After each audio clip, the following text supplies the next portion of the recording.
Given Mkhari from MSG Afrika, a very warm welcome to the Red Zone. Thank you very much for joining us. Now, 2 months ago, you launched Power FM. It was the newest radio station in Gauteng. Where was the gap? And perhaps more importantly, how big a risk? The gap was in the lack of a post-94 fresh radio station that will talk to South Africans based on how they see themselves today and how they relate to contemporary South Africa, as well as how they see their future. The risk was in doing it right, because our view is that the listeners and the audience has always been ready for this type of a radio station. The question was, would we live up to it? How difficult was it to set it up, both from a business perspective and also from a talent acquisition perspective? Rejected by funders about 5 times.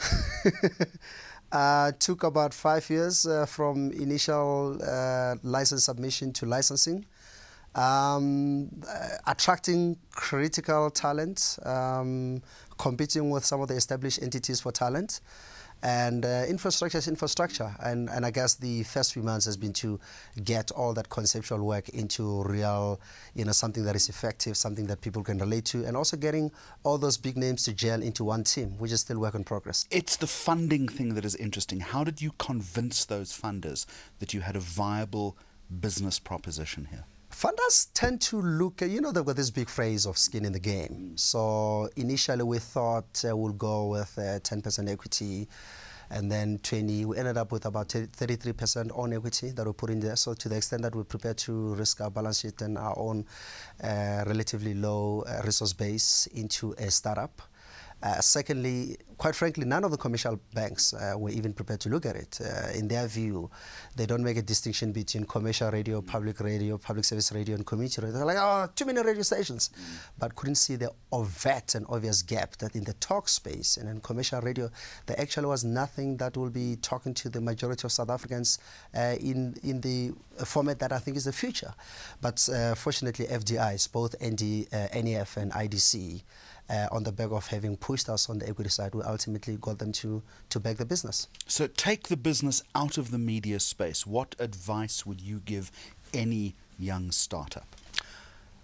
You sell yourself, to the extent that most of us are not operating in the resource space, or manufacturing is still challenged, operating in the knowledge economy. People tend to buy, what do they say, they back the jockey.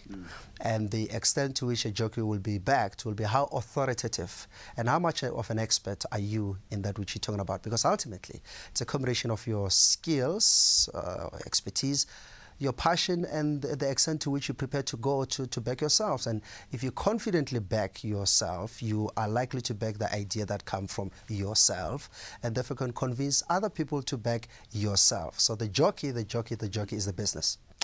You've been, as I say, on air for about 8 weeks now. It's real early days, but can you look back so far and perhaps tell me what the biggest mistake you've made is so far?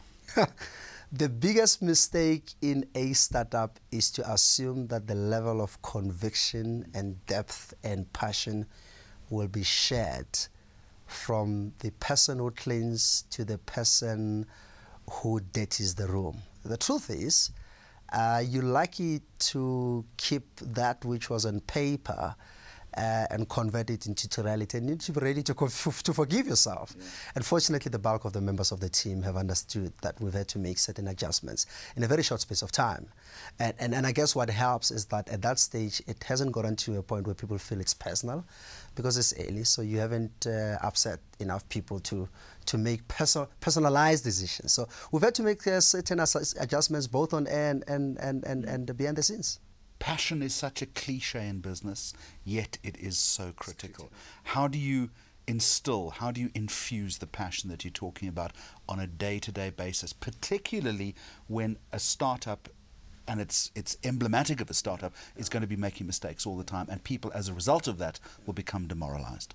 I've come to learn that in any entrepreneurial business, if you don't, as the entrepreneur, don't lead by example, if they don't see you running those long hours, if they don't see you running around, if they don't see you excited, if they don't see you upset about something that goes wrong, if they don't see the intensity with which you take and the seriousness with which you take this thing, they go to chill town. So ultimately, passion in an entrepreneurial venture would come from the leadership of the organization, and with time, it then catches up with the rest of the team. The other thing that you alluded to was having to make changes.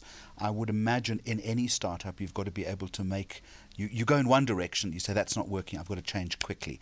Often business people don't like to make that change because it's difficult, it requires courage. And yet leadership is about, amongst other things, about adaptability. It's about being humble enough to say that which I had in mind is not working, and to be able to confront yourself without having to go through, ego issues about whether you may have missed the boat.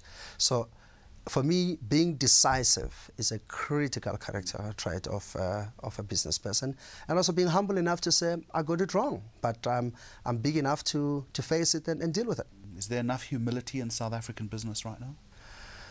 I would imagine that they should be. We talk about Ubuntu, don't we? For me, Ubuntu is not we talk about it, but we don't talk about practice it, do we? I guess there's a difference between being apologetic and being humble. And I think humility is critical, but I don't think you can run and lead a business anywhere in the world if you are one of those apologetic characters. It just doesn't work. Marketers, advertisers, it's always difficult to convince them, particularly with a new media startup. You've seen them yourself, no doubt. You have people that are seeing them on your behalf. Has that been difficult? How do you convince them that you've got something different to everybody else? We've been very blessed in terms of the reception that Power received from both media, from talent, from the trade. And I think the advertising world as well has been more positive. I mean, when we launched Capricorn FM 5 years ago, it was tough. It took us a good 2 years to convince banks and telcos to advertise with us, with the exception of one. Our first advertiser was a bank on day one. By the first 2 weeks, all but one bank, advertising with us. All the telcos are on Power. FMCGs coming quite quickly. Had 2 cars. Automotive brands advertising on Power, and those are some of the categories that Jeremy, are very hard to convince. But you got to keep them coming back. You have to keep them coming back, and they have to see value. And even more so difficult now that we don't have the numbers yet, but also there's a science behind it. I mean, you just only have to look at the Twitter followers of Power. It surpassed 15, 16-year-old radio stations. You look at the unique page visitors. The largest one before Power was a national commercial radio station with about 100,000 visitors. Power averages 295,000 visitors on its website a month. So there's some indicative science before the ramps. It's got to be based on science. The proposition is going to be right. But what we've been selling most importantly is environment, and that environment backed up by the quality of people who are on the station. Mkhari, thank you very much. Thank you.